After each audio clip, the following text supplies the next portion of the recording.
അതിവേഗം ബഹുദൂരം യാത്ര നടത്തിയ വി. ഡി. സതീശൻ പുറത്തേക്ക്. പൊതുജനങ്ങളുടെ സപ്പോർട്ട് വളരെയധികം ഉണ്ടായ നേതാവിന് പാർട്ടിക്കുള്ളിൽ സപ്പോർട്ട് തീരെയില്ലെന്ന് വ്യക്തമാകുന്നു. അങ്ങ് ഹൈക്കമാൻഡിൽ നിന്നും ആളുകൾ ഇങ്ങ് തലസ്ഥാനം കയറി ചർച്ച നടത്തിയതിൽ ഇപ്പോൾ അറിയാൻ കഴിയുന്നത് സതീശൻ മന്ത്രിയാകില്ല എന്നുള്ളതാണ്. രമേശ് ചെന്നിത്തല വിഭാഗം നല്ല ബലത്തിൽ തന്നെ നിൽക്കുകയാണ് മുഖ്യമന്ത്രി സ്ഥാനത്തേക്ക്. അണികളെ ചേർത്ത് UDF-നെ കൊണ്ട് അധികാരത്തിൽ കൊണ്ട് എത്തിക്കുക എന്നുള്ള ചുമതല മാത്രമാണ് ലഭിച്ചിട്ടുള്ളൂ എന്നാണ് മനസ്സിലാകുന്നത്. ആർക്കും സതീശൻ മുഖ്യമന്ത്രിയാകണമെന്ന് നിർബന്ധമില്ല. ജനങ്ങൾക്ക് VD നേതാവായിരുന്നു. പക്ഷെ പാർട്ടിക്കാർക്ക് അധികാരം തിരിച്ചു കൊണ്ടുവരാനുള്ള ഒരു മാർഗമായിട്ടാണ് സ്വീകരിച്ചത്. കേരളം ആര് ഭരിക്കണമെന്ന് ഇതുവരെ തീരുമാനമായിട്ടില്ല. പക്ഷെ സതീശനാകില്ല എന്നുള്ളത് വ്യക്തമായിട്ടുണ്ട്. അപ്പോൾ പിന്നെ ആരെന്നാണ് ചോദ്യം? KC-യോ RC-യോ?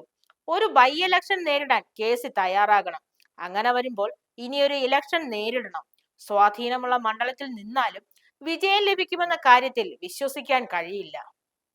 അതുകൊണ്ട് തന്നെ ഏറ്റവും സേഫായ രീതി എന്ന് പറയുന്നത് RC രമേശ് ചെന്നിത്തലയെ മുഖ്യമന്ത്രിയായി വരുന്നതാണ്.